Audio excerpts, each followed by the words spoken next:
बहुत बहुत स्वागत है दोस्तों आप सभी का। आज की ये वीडियो बहुत ज्यादा इंपॉर्टेंट होने वाली है क्लास 12th के पॉलिटिकल साइंस सब्जेक्ट के लिए। इस वीडियो में हम बात करेंगे आपकी सेकंड बुक के चैप्टर नंबर 6 के बारे में, जिसका न्यू सिलेबस के अकॉर्डिंग जो नाम रखा गया है वह लोकतांत्रिक पुनरुत्थान। ठीक है बच्चों, तो आज के इस एपिसोड में इस चैप्टर से संबंधित पॉलिटिकल साइंस के बोर्ड के एग्जाम के लिए जितने भी मोस्ट इंपॉर्टेंट क्वेश्चन आंसर निकल सकते हैं बच्चों इस चैप्टर से, उनको डिस्कस करेंगे।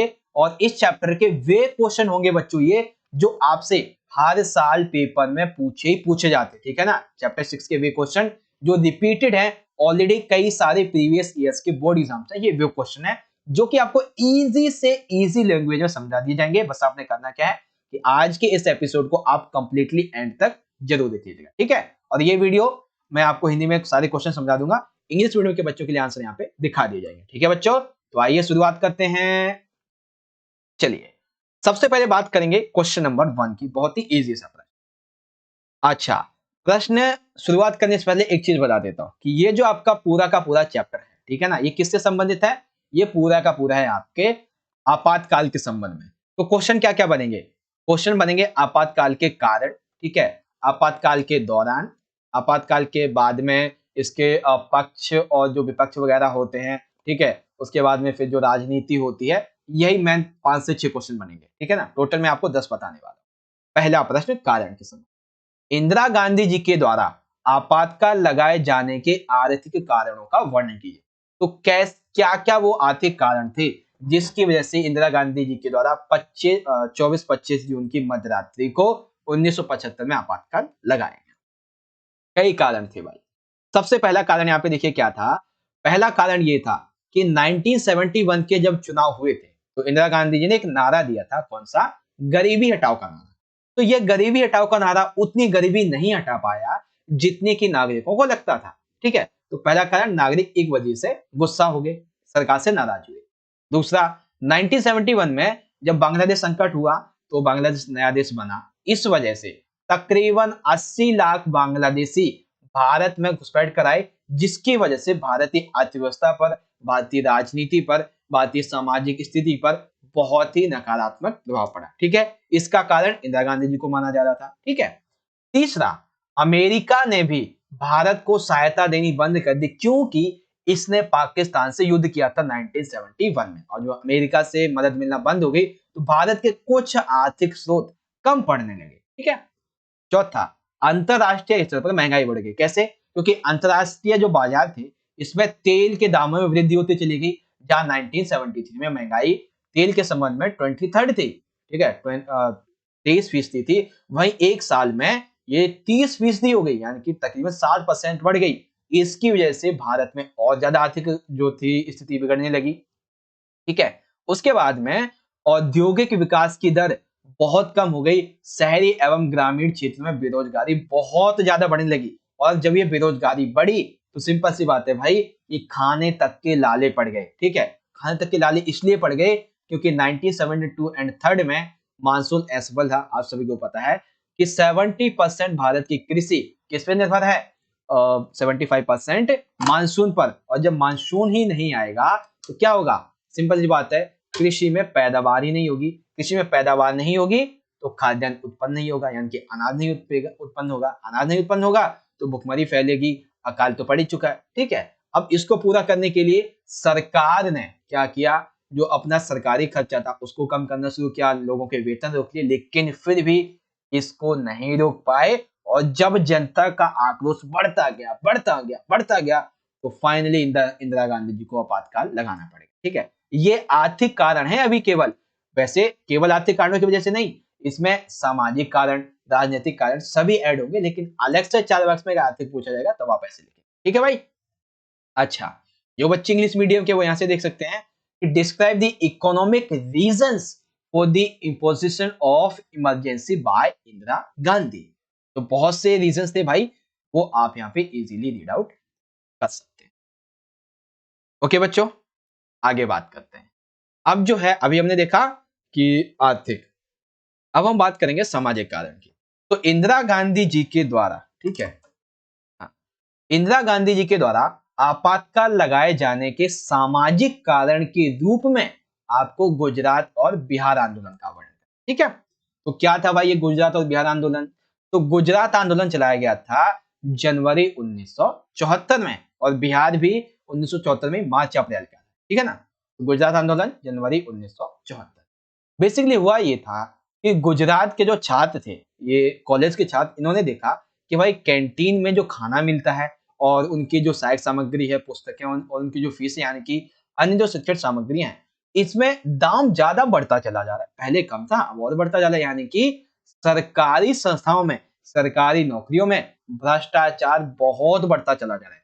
तो इसी को देखते हुए गुजरात के छात्रों ने जनवरी 1974 में एक बहुत बड़ा आंदोलन छेड़ा। इसका नेतृत्व किया गुजरात के मोरारजी देसाई ने। ठीक है, उन्होंने इस आंदोलन को विकराल रूप दिया। ठीक है, जब विकराल रूप दिया तो राष्ट्रपति शासन लग गया गुजरात में 1974 में। लेकिन फिर भी ये आंदोलन चलता रहा। तो विपक्षी दलों और कांग्रेस ओ के प्रमुख नेता मोरारजी देसाई ने कहा कि अगर राज्य में विधानसभा के चुनाव दोबारा से नहीं करवाए गए तो वे एक बार फिर से अनिश्चित भूख हड़ताल पर बैठ जाएंगे। और परिणाम स्वरूप 1975 में जून में विधानसभा के चुनाव हुए और कांग्रेस हार गई। अब जब कांग्रेस यहाँ पे हार गई तो उसे लगा यार मेरी तो एक तरह से एक एक जो शासन की क्रिया थी वो कम हो गई, इनके शासन का क्षेत्र कम हो गया। अब जब गुजरात में लोगों को ये सफलता मिली तो भाई बिहार में भी यही चालू हो गया। बिहार में मार्च 1974 में, ठीक है, गुजरात में जनवरी में और यहाँ पे मार्च में, गुजरात आंदोलन से प्रभावित होकर एक जैसी मांगों को लेकर बिहार के छात्रों ने भी 1974 मार्च में आंदोलन छेड़ दिया। इस आंदोलन का नेतृत्व किया जयप्रकाश नारायण ने। ठीक है, लेकिन उन्होंने ये शर्त रखी कि ये आंदोलन केवल बिहार तक ही सीमित नहीं रहेगा, ये राष्ट्रव्यापी होगा और ये अहिंसात्मक, यानी कि हम हिंसा का सहारा नहीं लेंगे। ठीक है, जयप्रकाश नारायण ने बिहार की जो कांग्रेस सरकार थी इसको बर्खास्त करने की मांग की और कहा कि सामाजिक, आर्थिक और राजनीतिक दायरे में हमें एक संपूर्ण क्रांति करनी चाहिए जिससे कि हम अपनी भ्रष्ट सरकार को खत्म करके एक अच्छा लोकतंत्र स्थापित कर पाएंगे। ठीक है, तो ये बिहार आंदोलन था। अब इसमें एक सामाजिक कारण आ जाएगा रेल हड़ताल 1974 की। देखो, अगर पूछा जाए गुजरात बिहार आंदोलन तब नहीं लिखना है, लेकिन जब सामाजिक कारण पूछा जाएगा तो आपको रेल हड़ताल लिखनी है। ठीक है, बेसिकली जॉर्ज फर्नांडिस के नेतृत्व में बनी राष्ट्रीय समिति ने रेलवे कर्मचारियों की सेवा तथा बोनस आदि से जुड़ी मांगों को लेकर, देखो देखो ध्यान से समझो, दोबारा समझो। हुआ क्या था कि 1974 में जॉर्ज फर्नांडिस के नेतृत्व में एक राष्ट्रीय समिति बनाई गई। ठीक है, रेलवे के कर्मचारियों के लिए। तो रेलवे के कर्मचारियों की सेवा एवं बोनस आदि से जुड़ी मांगों को लेकर 1974 में एक रेल हड़ताल शुरू की गई। सरकार ने रेल हड़ताल को असंवैधानिक घोषित कर दिया और कहा कि हम तुम्हारी मांगों को नहीं मानेंगे। इसकी वजह से मजदूरों, रेलवे कर्मचारियों, आम आदमी, व्यापारियों का सरकार के खिलाफ असंतोष बढ़ा और जब ये सब प्रक्रिया हुई तो विरोध इतना ज्यादा हुआ कि इंदिरा गांधी जी को आपातकाल लगाना पड़ा। ठीक है, तो ये पार्ट आपका कंप्लीट हो गया अच्छे तरीके से। ओके, तो गुजरात आंदोलन 1974 जनवरी, बिहार आंदोलन 1974 मार्च एंड रेल हड़ताल 1974। अब जो बच्चे इंग्लिश मीडियम के हैं वो यहाँ से देख सकते हैं कि describe the Gujarat and Bihar movement as a social reason for the imposition of emergency by Indira Gandhi. तो गुजरात मूवमेंट जनवरी 1974 इस तरीके से लिख देंगे आप। ठीक है, उसके बाद में फिर यहाँ पे आ जाता है बिहार मूवमेंट मार्च 1974 के बाद में रेल स्ट्राइक जो हुई थी 1974 में। अगर सोशल रीजन पूछ रहे हैं, पोजीशन ऑफ बेसिकली, एक सेकेंड क्या बोलते हैं, भूल भी जाता हूं मैं, हाँ इमरजेंसी। ठीक है, तो आप क्या लिख देंगे, रेल स्ट्राइक 1974। ओके, नाउ तीसरा यहाँ पे आ जाता है, ये बहुत ही इंपॉर्टेंट है और कई बच्चों को इसका आंसर जहां तक मुझे लगता है पता भी नहीं होगा। क्या क्वेश्चन है? क्वेश्चन ये है कि इंदिरा गांधी जी के द्वारा आपातकाल लगाए जाने के तात्कालिक कारण का वर्णन करो। अब तात्कालिक कारण इसमें 2 से 3 आने वाले। ठीक है, ध्यान से समझना। 25-26 जून 1975 की मध्य रात्रि को प्रधानमंत्री इंदिरा गांधी जी के कहने पर अनुच्छेद 352 यानी कि आंतरिक गड़बड़ी होने पर तत्कालीन राष्ट्रपति फखरुद्दीन अली अहमद ने आपातकाल लागू की घोषणा कर दी, जिसका तत्कालीन कारण निम्नलिखित है ना। तो ये हमने एक भूमिका लिख दी 6 मार्क्स में, ठीक है, आप यही लिखेंगे जरूर। ओके, अच्छा, तत्कालीन कारण में सबसे पहला क्या है, सबसे पहला ये था कि भाई, हाँ, तो पहला कारण क्या है कि भाई 1971 के जो चुनाव हुए थे, ठीक है, जिसमें इंदिरा गांधी जी रायबरेली की सीट से जीत गई थी, ठीक है, उसी सीट से एक उम्मीदवार थे जो हार गए थे, जिनका नाम था राजनारायण। इन्होंने इलाहाबाद में इंदिरा गांधी जी के खिलाफ 1975 में केस दर्ज कर दिया, केस करवा दिया। क्या कहा इन्होंने, इन्होंने कहा कि इंदिरा गांधी जी ने यहाँ पे धांधलीबाजी की है, भ्रष्टाचार, यानी कि बेसिकली कुछ गलत तरीके से इन्होंने जीत हासिल की, ठीक है। तो इसी संबंध में 12 जून 1975 को इलाहाबाद उच्च न्यायालय के न्यायाधीश जगमोहन लाल सिन्हा ने इंदिरा गांधी के 1971 के लोकसभा चुनावों को असंवैधानिक घोषित करार दिया, ठीक है। अब इंदिरा गांधी ने देखा यार, उच्च न्यायालय ने तो मना कर दिया कि मतलब असंवैधानिक बता दिया, तो इंदिरा गांधी जी गई सर्वोच्च न्यायालय।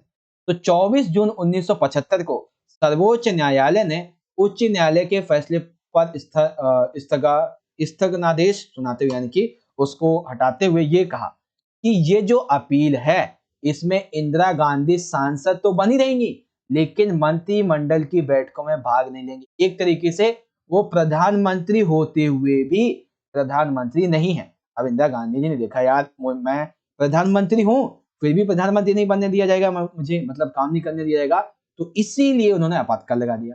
अब यहाँ पे और भी बातें आ जाती हैं आपातकाल के संबंध में कि 25 जून 1975 को जेपी के नेतृत्व में इंदिरा गांधी जी के इस्तीफे की मांग को लेकर दिल्ली के रामलीला मैदान में एक राष्ट्रव्यापी सत्याग्रह की घोषणा की गई तथा इंदिरा गांधी जी के इस्तीफे की मांग की गई।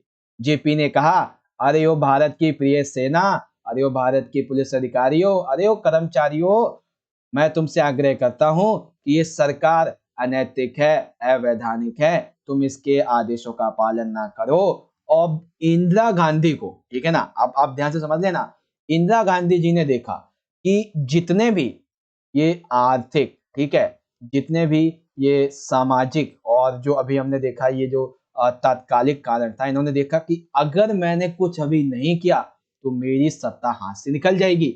इसीलिए उन्होंने फोन लगाया, किसे फोन लगाया, उस समय के तत्कालीन राष्ट्रपति फखरुद्दीन अली अहमद को, और कहा ऐसी ऐसी बात है, आप अनुच्छेद 352 के तहत आपातकाल लगा दो। उस समय इन्होंने प्रधानमंत्री जो मंत्रिमंडल है उससे भी सलाह नहीं ली, ना ही लिखित में राष्ट्रपति को बात दी, मतलब लिखित में देना होता है तो वो नहीं दिया, लेकिन फिर भी आपातकाल लग गया था, ठीक है ना। तो इस तरीके से इंदिरा गांधी जी ने आपातकाल लगवा। आ गया समझ में भाई, आपातकाल के क्या कारण रहे थे। मैंने आपको एक एक करके अलग अलग क्वेश्चन समझा के आपको सामाजिक आर्थिक सारे कारण समझाए, ठीक है। पहले मैंने आपको आर्थिक कारण समझा, ओके, यानी कि इकोनॉमिक आपको रीजंस मैंने समझाए। दूसरे मैंने आपको फिर सामाजिक समझाया, जिसमें गुजरात आंदोलन, बिहार आंदोलन और रेल हड़ताल बताई, ठीक। और इस तरीके से आपने इंग्लिश में, आपको इंग्लिश में बताया। फिर तात्कालिक कारण बताया, वो जो सीट चुनाव वाला फैसला था वो बताया, ठीक है। संसद मार्च वाला मैंने आपको बताया, और उसके बाद में एक आखिर। अब जो बच्चे इंग्लिश मीडियम के हैं कि describe the immediate reason for the imposition of emergency by Indira Gandhi. ये एक आपकी भूमिका हो गई। ये आपका पहला जो सीट वाला चुनाव वाला बात था, ठीक है, संवैधानिक चुनाव का, वो देख लिया। उसके बाद में जो मार्च की बात की गई, और आखिरी में ये इम्प्लीमेंट हो गया, ठीक है भाई। तो आपातकाल के कारण मैंने आपको अच्छी तरीके से समझा दिया, आई होप आप समझ गए होंगे। अभी तक की वीडियो आपको अच्छी लगी हो तो लाइक करो, शेयर करो, और कमेंट में सभी बच्चे अपना मुझे फीडबैक देके जाना कि यस सर, आपने जो समझाया वो अच्छी से समझ आ चुका है, ठीक है बच्चों। और हाँ, आप सभी बच्चे मुझे इंस्टाग्राम पे मैसेज जरूर कीजिए, आपके कोई भी डाउट वगैरह। आगे बात करते हैं कि चलो आपातकाल लग गया। अब आपातकाल के दौरान मीडिया के साथ में, नागरिकों के साथ में, नेताओं के साथ में जो ज्यादतियां हुई उसका वर्णन करो। ये प्रश्न आपका 6 नंबर का है, और यही आपसे 4-4 मार्क्स में 3 तरीके से या फिर 2 तरीके से पूछा जा सकता है। आइए ध्यान से समझेंगे आपातकाल के दौरान क्या हुआ। तो आपातकाल के दौरान मीडिया, नागरिक तथा नेताओं के साथ हुई ज्यादतियां निम्नलिखित है। सबसे पहला हुआ क्या कि जनसंचार अभिव्यक्ति की स्वतंत्रता छिन जाना, यानी कि अर्थात देखिए, पहले का मतलब क्या है कि जन संचार अभिव्यक्ति की स्वतंत्रता का छिन जाना। ये किसके साथ में हुआ? मीडिया के साथ में। कैसे? कि रातों रात जितने भी अखबार दफ्तर थे इनकी बिजली ही काट दी गई ताकि ये सरकार के खिलाफ कुछ छाप ना सके, एवं सरकार ने इन पे सेंसरशिप भी लगा दी। सेंसरशिप का मतलब ये हुआ कि अब अखबार में सरकार के लिए या फिर सरकार के बारे में कुछ भी छापना है तो उससे पहले वो रिपोर्ट आपको सरकार को दिखानी पड़ेगी। अब भाई बहुतों ने तो छापना ही बंद कर दिया। इस संबंध में इंडियन एक्सप्रेस, स्टेट्समैन और भी बहुत से ऐसे अखबार थे जिन्होंने प्रेस पर लगे इस सेंसरशिप का विरोध किया। कैसे किया? बेसिकली जो भी विरोध करना चाहते थे वो क्या करते थे कि उस पेज को ना खाली छोड़ देते थे, ठीक है ना। अखबार में उस पेज को, जगह को खाली छोड़ देते थे जहां पे सरकार के भ्रष्टाचार के खिलाफ उस पोस्ट को छापा जाना था, ठीक है। तो लोग समझ जाते होंगे यहाँ पे सरकार के खिलाफ कुछ छापा जाना था, ठीक है। दूसरा ये हुआ कि धार्मिक संस्थाओं पर प्रतिबंध। देखो इंदिरा गांधी जी ने कहा कि यार मतलब अगर ये जितनी भी धार्मिक संस्थाएं हैं अगर ये बनी रही तो हो सकता है कि ये सभी धार्मिक व्यक्ति एक साथ मिलकर मेरी सरकार को गिराना दें। तो इसीलिए सांप्रदायिक गड़बड़ी की आशंका को आधार बनाकर सरकार ने सांप्रदायिक संस्था जैसे कि राष्ट्रीय स्वयंसेवक संघ, आरएसएस, जमात इस्लामी, हिंदू मुस्लिम की जो भी ये संगठन थे, इन सभी पर प्रतिबंध लगा दिया ताकि कोई किसी भी तरीके की कोई धार्मिक हिंसा ना हो और ये इंदिरा गांधी जी के खिलाफ एकत्र ना हो पाए, ठीक है। आगे क्या हुआ?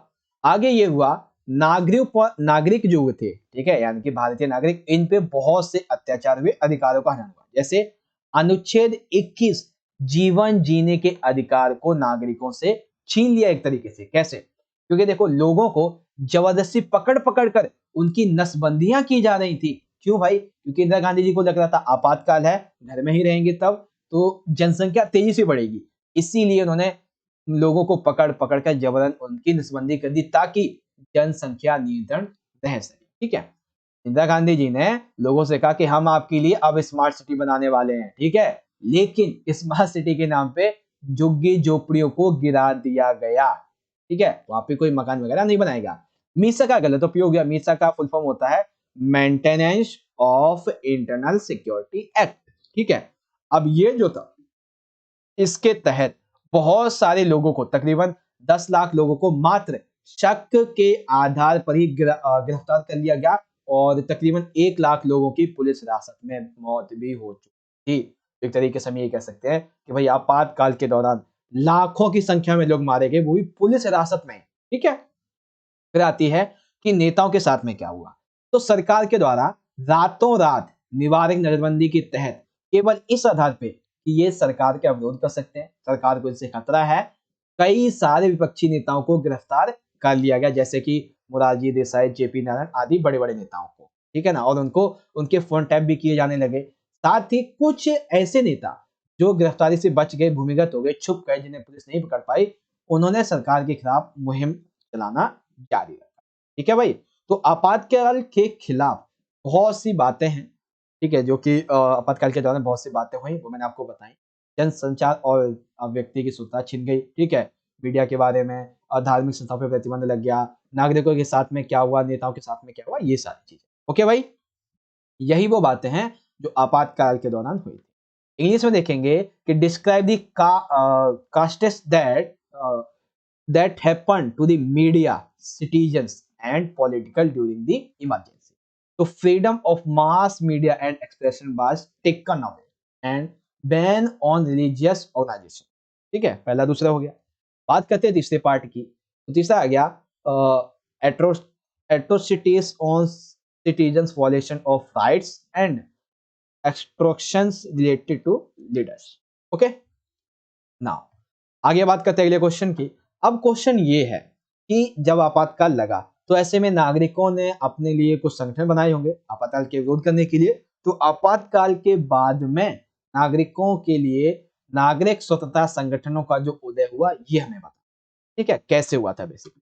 तो हुआ कुछ यूं कि आपातकाल के बाद में नागरिक स्वतंत्रता एवं लोकतांत्रिक अधिकारों के लिए लोगों का एक संघ का उदय हुआ अक्टूबर 1976 में, जब आपातकाल चल ही रहा था, ठीक है। इन संगठनों ने न केवल आपातकाल बल्कि सामान्य परिस्थितियों में भी लोगों को अपने अधिकारों के प्रति सतर्क रहने के लिए कहा कि हमारे पास जो अधिकार हैं आपातकाल में चलो बाधित हो गए, लेकिन जब ये खत्म होगा तो हमें उनके प्रति सतर्क रहना और अगली बार ऐसा कुछ हो तो हमें न्यायपालिका में अपनी अर्जी दायर करनी है।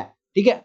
1980 में नागरिक स्वतंत्रता एवं लोकतांत्रिक अधिकारों के लिए लोगों के संघ का नाम बदलकर नागरिक स्वतंत्रताओं के लिए लोगों का संघ, यानी कि देखो हुआ क्या कि जो नागरिक स्वतंत्रता संगठन था ना, इसका नाम बदल के क्या रख दिया गया, नागरिक स्वतंत्रताओं के लिए लोगों का संघ रख दिया गया। ठीक है।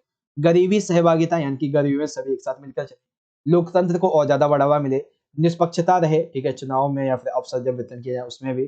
ठीक है। साथ ही भारतीय नागरिकता स्वतंत्रता संगठन जैसे संगठन अनेक क्षेत्रों में संगठित होकर कार्य करना इन्होंने प्रारंभ कर दिया। एक तरीके से आपातकाल के दौरान भी और बाद में भी ये बहुत तेजी से विकसित हुए और लोगों के लिए इन्होंने अच्छे अच्छे काम भी किए, ये सारी चीजें। ओके। अब इसी क्वेश्चन को इंग्लिश में देखेंगे कि explain in detail the rise of civil liberties organisation. तो क्या क्या पार्ट है वो आप यहाँ पे इजीली देख सकते हैं। ओके बच्चों। ओके, आगे बात करते हैं। अगला क्वेश्चन हमारे सामने ये है कि इंदिरा गांधी जी के द्वारा लगाए गए आपातकाल के पक्ष और विपक्ष में तर्कों को स्पष्ट कीजिए, यानी कि आपातकाल के पक्ष में क्या बातें कही गई हैं और विपक्ष में क्या बातें कही गई हैं, हमें ये बताना है। तो पहले हम बात करेंगे आपातकाल लगाए जाने के पक्ष में। ठीक है भाई। तो पक्ष में सिंपल सी बात है, किसकी होगी, इंदिरा गांधी और सरकार की बातें होंगी। तो सरकार यानी कि इंदिरा गांधी, इनका मानना ये था कि बार बार जैसे गुजरात बिहार आंदोलन ये हो गए, रेड हड़ताल हो गए, ठीक है, और इन सभी और भी अन्य कारण थे जिसकी वजह से ये जो धरना प्रदर्शन किए जा रहे हैं, इसकी वजह से सरकार लोकतांत्रिक रूप से जो कार्यवाही जो कार्य करना चाहती है उसमें बाधा आ रही थी, इसलिए आपातकाल लगाया। ठीक है। साथ ही जो इनकी पार्टी के विरोधी थे या फिर जो लोग राजनीति में नहीं थे, उन्होंने भी राजनीति का सहारा लेते लिया जिसकी वजह से अस्थिरता फैली। ठीक है। इसलिए आपातकाल लगा दिया गया। ठीक है। सरकार जो थी वो देश के विकास के लिए अच्छे कार्य करना चाहती थी, प्रगतिशील कार्यक्रम करना चाहती थी, लेकिन इन धरना प्रदर्शन की वजह से उसमें अड़चन पैदा हो रही थी, इसीलिए विकास के पथ को छोड़कर कानूनी व्यवस्था इधर लगानी पड़ी। ओके। उसके बाद में भारत की एकता के विरुद्ध अंतरराष्ट्रीय साजिशें रची जा रही थी, इसीलिए लगा दिया गया आपातकाल। इंदिरा गांधी जी के द्वारा आपातकाल लागू करने की कदम का भारतीय कम्युनिस्ट पार्टी ने भी समर्थन किया था। ये सारी बातें यहाँ पे आप समझ सकते हैं कि आपातकाल क्यों लगाया गया। क्यों भाई, क्योंकि धरना प्रदर्शन हो रहा था, सामूहिक कार्यवाही, लोकतंत्र बाधित हुआ, अस्थिरता फैल रही थी, ठीक है, अड़चन हो रही थी जिससे विकास हो नहीं पा रहा था और अंतरराष्ट्रीय साजिश हो रही थी, ये सारी चीजें आ गई। अब जो लोग ये कहते हैं कि भाई आपातकाल लगाना गलत था, कैसे गलत था, क्योंकि गलत इसलिए था क्योंकि देखो लोकतंत्र है तो सिंपल सी बात है भाई कि जनता को सरकार का विरोध करने का इसमें अधिकार होता है, तो विरोध तो करेगी भाई, आप आपातकाल कैसे लगा सकते हो इसमें। ठीक है। दूसरा कि विरोध आंदोलन ज्यादातर हमेशा अहिंसक और शांतिपूर्ण रहे, यानी कि इसमें हिंसा का सहारा लिया ही नहीं गया, शांतिपूर्ण रहे, क्या फिर भी क्यों लगाया सरकार ने आपातकाल। ठीक है। तीसरा, गृह मंत्रालय ने उस समय कानून व्यवस्था की चिंता जाहिर नहीं की जब आपातकाल लगाया जा रहा था, उसमें गृह मंत्रालय कहां था। ठीक है। चौथा, संवैधानिक प्रावधानों का दुरुपयोग निजी स्वार्थ हेतु किया गया, यानी कि संविधान में यह कहा गया है कि आंतरिक गड़बड़ी के आधार पर आपातकाल लगा सकते हो, लेकिन इंदिरा गांधी जी ने इस आपातकाल को लगाया अपने निजी स्वार्थ के लिए ताकि उनकी सरकार बनी रहे, वो सरकार पे देश पे राज करती रहे। ठीक है। साथ ही विपक्षियों का ये मानना है कि खतरा देश की एकता को नहीं था, खतरा देश की अखंडता को नहीं था, खतरा था इंदिरा गांधी की सरकार को, स्वयं प्रधानमंत्री को, स्वयं प्रधानमंत्री की पार्टी को खतरा था, भारत की एकता और अखंडता को नहीं था। झूठ बोल रहे हैं प्रधानमंत्री हमसे, ये विपक्षियों का कहना। ठीक है भाई। तो पक्ष में क्या कथन थे। ठीक है। पक्ष के संबंध में आपने ये सभी के सभी पॉइंट यहाँ पे देख लिए। ठीक है बच्चों, ये पक्ष हो गया आपका आपातकाल लगाए जाने के। उसके बाद में आपातकाल के जो विपक्षी है वो क्या कहते हैं वो आप यहाँ पे देख सकते हैं। ओके। अच्छा, अब जो बच्चे इंग्लिश मीडियम के हैं यहाँ से देख सकते हैं कि explain the arguments in favour and against the emergency imposed by Indira Gandhi. तो कैसे कैसे आप हर एक पॉइंट को लिखेंगे। सबसे पहले आप यहाँ पे डिबेट ऑन इमरजेंसी पार्टीज, यानी कि ये बेसिकली फेवर में है। ठीक है। ये जो है ये फेवर में है। ओके, बात करें अगेंस्ट में, तो अगेंस्ट में ये आ जाएगा, या फिर अपोजिशन कह सकते हो या फिर अगेंस्ट कह सकते हो, ये पार्ट आ जाएगा। ओके ना, अब बात करते हैं क्वेश्चन नंबर 8 की। क्वेश्चन नंबर 8 ये है कि भाई जब आपातकाल लगाया गया, चलो आपातकाल के दौरान बहुत ज्यादतियां हुई नेता के साथ में, मीडिया के साथ में, लोगों के साथ में, लेकिन हमने आपातकाल से कुछ सबक भी सीखे हैं। ठीक है, वो सबक क्या है? तो देखो, सबसे पहला सबक ये है कि भाई कुछ भी हो जाए, कितनी भी बड़ी परिस्थिति आ जाए, भारत से लोकतंत्र को विदा कर पाना कठिन है। क्यों भाई? क्योंकि आपातकाल के दौरान हम ये मानते हैं कि लोकतंत्र की ताकत हमारे सामने जाहिर हुई, लोकतंत्र की कमजोरी हमारे सामने जाहिर हुई, लेकिन लोकतंत्र खत्म नहीं हुआ। आपातकाल जैसे खत्म होता है, लोकतंत्र अपनी राह पे पुनः लौटा। ठीक है, दूसरा सबक हमने ये सीखा कि हमारे संविधान में आपातकाल का जो प्रावधान किया गया ना, आर्थिक अशांति शब्द, इसको हटा के जोड़ा गया है सशस्त्र विद्रोह। क्या शब्द जोड़ दिया गया? सशस्त्र विद्रोह जोड़ दिया गया।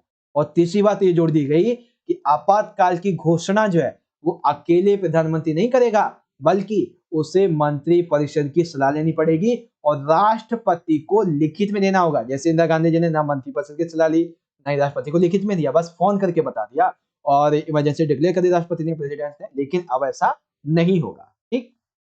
तीसरा, आपातकाल के दौरान ये हुआ कि भाई जो न्यायपालिका थी, जुडिशरी, हमारे संविधान का तीसरा अंग, जो नागरिकों के अधिकारों की रक्षा करने के लिए थी, लेकिन आपातकाल के दौरान वो रक्षा नहीं कर पाई। इसीलिए न्यायपालिका ने कहा भविष्य में पहले तो ऐसी परिस्थिति आएगी नहीं, और अगर आई भी तो इस बार हम पूरी तरीके से तैयार हैं नागरिकों के अधिकारों की रक्षा करने के लिए, और इसके लिए बहुत सारे संगठन भी अस्तित्व में आए थे। ठीक। चौथा, आपातकाल में यह देखा गया कि जो शासक दल है और जो पुलिस प्रशासन है, ठीक है, ये बेसिकली एक राजनीतिक औजार के रूप में इस्तेमाल किए गए थे। यानी कि ये संस्थाएं स्वतंत्र रूप से कार्य नहीं कर पाती हैं, इनके ऊपर जो ऊपर के लोग होते हैं उनका हाथ होता है इनको चलाने। ठीक है, ये सारी की सारी बातें हैं जो आपको यहाँ पे लिखनी है और समझनी है। ओके, तो आपातकाल से सीखे गए सबक ये टोटल 4 है। अब जो बच्चे इंग्लिश मीडियम के हैं, यहाँ से देख सकते हैं कि describe any favour lessons learn from the emergency. तो 4 हमसे पूछा गया है, एनी 4, तो एनी 4 में टोटल 4 ही है, एनी 4 की कोई बात ही नहीं बनती क्योंकि टोटल 4 है। ठीक है, ये पॉइंट आप यहाँ से पढ़ सकते हो। ओके, आगे बढ़ते हैं। आगे बढ़ने से पहले अभी तो आया था लाइक शेयर वाला, चलिए कोई नहीं, लाइक शेयर सब्सक्राइब कर देना।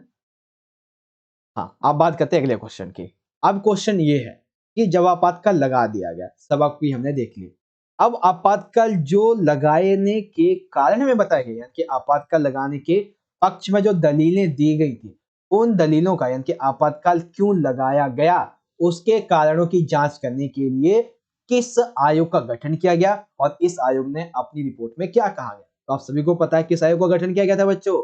आपातकाल की जांच के लिए जनता पार्टी की सरकार के द्वारा 1977 में सर्वोच्च न्यायालय के पूर्व मुख्य न्यायाधीश जे.सी. शाह की अध्यक्षता में एक जांच आयोग को नियुक्त की, जिसका नाम था शाह जांच आयोग। ठीक है, अब शाह जांच आयोग के द्वारा एकत्र की गई प्रमाणिक तथ्य निम्नलिखित हैं, यानी कि शाह जांच आयोग ने अपनी रिपोर्ट में कहा, क्या कहा?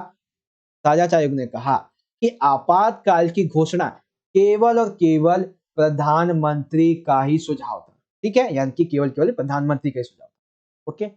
दूसरा, समाचार पत्रों और कार्यालयों की बिजली बंद कर देना लोकतांत्रिक व्यवस्था के खिलाफ था। ठीक। तीसरा, प्रधानमंत्री के निर्देश पर अनेक विपक्षी पार्टियों और नेताओं को गिरफ्तार किया गया था ना, वो गैर कानूनी था। ठीक है ना, बिना किसी कानून के गिरफ्तार कर लिया गया, ये गलत था। चौथा, मीसा का गलत उपयोग किया गया। और पांचवा, कुछ लोगों ने आधिकारिक पद पर ना होते हुए सरकारी कामकाज में हस्तक्षेप किया, यानी कि जो लोग सरकारी कार्य करने के लायक नहीं भी हैं, उन्होंने भी सरकारी काम किए थे, है ना। तो यही चीज यहाँ पे है कि ये पूरे के पूरे कार्य आप यहाँ पे देख सकते हैं। ठीक है भाई, तो ये बात है जो शाह जांच आयोग कहता है कि भाई आपातकाल लगाना ये सही नहीं था, जो कारण बताए गए वो सभी के सभी गलत है, सही कारण ये है। ठीक है, यानी कि ये कारणों की जांच बताई है। तो कौन सा आयोग? शाह जांच आयोग। शाह जांच आयोग ने क्या रिपोर्ट में बताया ये आपने यहाँ पे समझ लिया। अब जो बच्चे इंग्लिश मीडियम के हैं, तो यहाँ से देख सकते हैं कि which commission was constituted to inquire into the proper case of emergency and what did it say in its report। तो क्या बनाया गया था? दैट इज शाहजांच कमीशन। बाकी के पॉइंट आप यहाँ पे देख सकते हैं, ठीक है, उसने अपनी रिपोर्ट में क्या कहा था। क्वेश्चन नंबर 9 की बात करते हैं। अब 9 जो क्वेश्चन है ये दो तरीके का है। ये है कि भाई आपातकाल के राजनीति के संबंध में 1977 के चुनावों का वर्णन करो, यानी कि हमें 1977 के चुनावों का यहाँ पे वर्णन करना है, किस तरीके के रहे थे, ठीक है। तो जनवरी 1977 में विपक्षी पार्टियों ने मिलकर जनता पार्टी का गठन किया। अब जनता पार्टी के गठन जब हुआ तो इस पार्टी ने क्या किया, आपातकाल के दौरान नागरिकों के साथ में जो अत्याचार हुए, जो ज्यादतियां हुई, इसको इसने मुद्दा बनाया और मुद्दा बना के चुनावों में लोगों को एकत्र करके अपने पक्ष में जनमत संग्रह कर लिया, यानी कि अपने पक्ष में लोगों को वोट डालने के लिए कहा। और हुआ भी यही कि आजादी के बाद में ये ऐसे लोकसभा चुनाव थे जिसमें कांग्रेस हार गई, इसकी सरकार नहीं बनी। कांग्रेस को लोकसभा में मात्र 154 सीटें मिली, मतलब 35% से भी कम वोट मिले, ठीक है भाई। और जो जनता पार्टी थी, इसकी सहयोगी पार्टी, इनको 542 में से 330 सीटें मिली। कितनी भाई? 330 सीटें मिली और जनता पार्टी ने सरकार बनाई, ठीक है। बेसिकली आपातकाल का प्रभाव उत्तर भारत में बहुत ज्यादा था, इसीलिए 1977 के चुनाव में कांग्रेस को उत्तर भारत में ना के बराबर सीटें मिली, ठीक है। साथ ही कांग्रेस को बिहार में, उत्तर प्रदेश में, दिल्ली, हरियाणा, पंजाब, यहाँ तो एक भी सीट ही नहीं मिली। राजस्थान, मध्य प्रदेश में ज्यादा से ज्यादा एक या दो सीटें मिली थी, ठीक है। यानी कि उत्तर भारत पूरी तरीके से 1977 के चुनाव में कांग्रेस से हाथ से निकल चुका था। इंदिरा गांधी जी अपने जहां से उन्होंने चुनाव लड़े थे, रायबरेली से, और उनके पुत्र संजय गांधी जो अमेठी से चुनाव लड़े थे। तो इंदिरा गांधी जी रायबरेली से, पुत्र संजय गांधी अमेठी से चुनाव हार गए। कांग्रेस ने महाराष्ट्र, गुजरात, उड़ीसा, दक्षिण भारत में कई राज्य ऐसे थे जहां पे अपनी सरकार बनाई, कई गठबंधन से, कई अलग तरह के, ठीक है। लेकिन पूरी तरीके से केंद्र में ये अपनी सरकार नहीं बना पाई, ठीक है। तो आपातकाल के बाद की राजनीति यानी कि 1977 ये रहे, ओके। अब बात करते हैं इसकी इंग्लिश में कि describe the elections of 1977 in the context of post emergency politics. तो ये है भाई सारी की सारी चीजें आप यहाँ पे देख सकते हो। 10वां क्वेश्चन जो है वो काफी, हम ये कह सकते हैं उसी का दूसरा पार्ट है कि 1977 के जो चुनाव हुए थे, इसके बाद में जनता पार्टी की सरकार बनी, ये कुछ खास समय तक नहीं रह पाई, या फिर जनता पार्टी की कमियों को यहाँ पे उजागर करना है वो हमें बता, ठीक है भाई। तो हुआ क्या था कि जनता पार्टी की सरकार में एक प्रधानमंत्री बने जिनका नाम था मोरारजी देसाई, और एक सेकेंड, हाँ, और दो उप प्रधानमंत्री बने, एक का नाम था चौधरी चरण सिंह और दूसरे थे जगजीवन राम। यानी कि देखो गठबंधन की सरकार, मतलब जनता पार्टी की सरकार है, तो एक प्रधानमंत्री और दो उप प्रधानमंत्री बना दिए। अरे क्यों भाई, उप प्रधानमंत्री बनाना जरूरी था क्या? नहीं था। जनता पार्टी जो थी, इसके पास में एक निश्चित दिशा, एक निश्चित नेतृत्व तो नहीं था, ठीक है, ना ही एक अच्छा सा कार्यक्रम था जिससे ये लोगों को विकसित कर सके। इसीलिए ये पार्टी धीरे धीरे करके क्या हुई, बिखरने लगी, और मोरारजी देसाई के नेतृत्व वाली सरकार मात्र 18 महीने के अंदर ही अपना बहुमत खो दिया, यानी कि 1.5 साल तक ये पार्टी की सरकार रही थी। अब कांग्रेस ने सोचा यार चलो थोड़ी मदद करते हैं, तो कांग्रेस ने अपना समर्थन दिया, तो दूसरी सरकार फिर चौधरी चरण सिंह की बनी, और जो कि फिर 4 महीने तक चली। टोटली अगर हम बात कर लें तो जनता पार्टी मात्र एक साल, ठीक है, 10 महीने तक शासन कर पाई। उसके बाद में 1980 में अपना समर्थन कांग्रेस ने जब वापस लिया, तो 1980 के जनवरी में लोकसभा चुनाव हुए और जनता पार्टी चुनाव हार गई। पुनः कांग्रेस को 353 सीटें मिलती हैं और वो जीत जाती है, पुनः कांग्रेस मजबूत हो जाती है, ठीक है भाई। अब आपको समझ में आ गया आपातकाल के बाद की राजनीति कैसी रही, ठीक है भाई, कंप्लीट हो गया। अब इसी क्वेश्चन को जो बच्चे इंग्लिश मीडियम के हैं यहां से देख सकते हैं कि after the emergency the Janata party government formed in the election of 1977 could not last for some time. Describe. हाँ भाई करेंगे डिस्क्राइब इस तरीके से, आप पढ़ लीजिए। तो इस तरीके से बच्चों आज का जो हमारा मेन चैप्टर था, मेन कॉन्सेप्ट था आपका चैप्टर नंबर 6, जिसमें लोकतांत्रिक पुनरुत्थान आपातकाल के बारे में पढ़ना था। पहला क्वेश्चन, एक सेकंड, तो जिसमें आपने देखा कि पहला जो हमारा क्वेश्चन था कि आपातकाल लगाने के आर्थिक कारण क्या थे। ठीक है, पहला क्वेश्चन सारे में रिवाइज करवा दूंगा। पहला क्वेश्चन, और इंग्लिश में कहे तो इमरजेंसी डिक्लेयर करने के इकोनॉमिक फैक्टर्स क्या थे, रीजंस क्या थे। सेकंड, कि जो सामाजिक कारण है, इसमें आपने गुजरात आंदोलन को देखा जो कि 1974 जनवरी में हुआ। इसी से प्रेरित होकर बिहार आंदोलन चलाया गया 1974 मार्च में। ठीक है ना, ये दूसरा हो गया।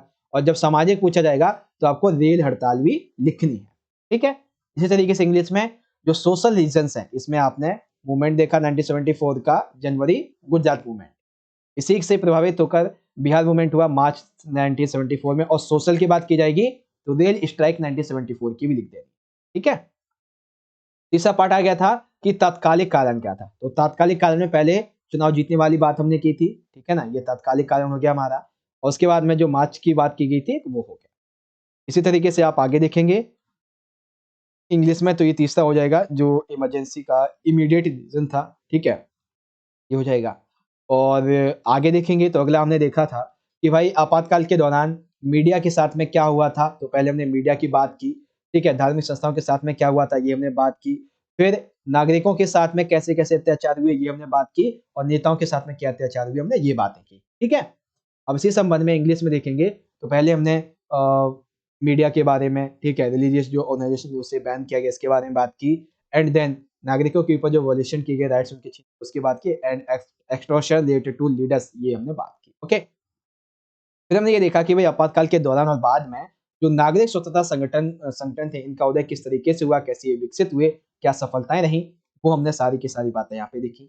उसके बाद में जो इंग्लिश मीडियम के बच्चे थे, explain in detail the rise of civil liberties organisations, वो आपने यहाँ पे देख लिए। ठीक है, एंड देन आपने आगे फिर यहाँ पे समझा कि इंदिरा गांधी जी के द्वारा आपातकाल जो लगाया गया था, इसके पक्ष के क्या कारण थे। ठीक है, पक्ष में क्या दलीलें दी गई थी, और जो विपक्षी लोग थे इन्होंने क्या क्या दलीलें दी थी। ठीक है, फिर हमने देखा कि अरे बहुत देख लिया, चलो हो गया। आपातकाल से सीखे गए जो सबक थे वो क्या क्या थे, यहाँ पे टोटल हमने 4 सबक यहाँ पे देख लिए। ठीक है भाई, ये 4 सबक थे जो आपको यहाँ पे अच्छे तरीके से समझ में आ गए। तो इस तरीके से हमारा चैप्टर खत्म हो चुका है। एक दो क्वेश्चन अभी तो मैंने आपको बताई थी। अगर आपको वीडियो अच्छा लगा हो बच्चों, तो जितना हो सके वीडियो को लाइक करो, शेयर करो, और सभी बच्चे चैनल को सब्सक्राइब कर लेना ऐसी इंपॉर्टेंट वीडियोस के लिए। कमेंट बॉक्स में आप सभी मुझे अपना फीडबैक देके जरूर जाएं, और इंस्टाग्राम पे मैसेज कर सकते हो अपने डाउट वगैरह के लिए। और 12th क्लास के टेलीग्राम ग्रुप को जरूर ज्वाइन करें। ओके, मिलेंगे नेक्स्ट वीडियो में, तब तक के लिए आप पढ़ते रहिए, अपना ख्याल रखिए। धन्यवाद, जय हिंद, वंदे मातरम।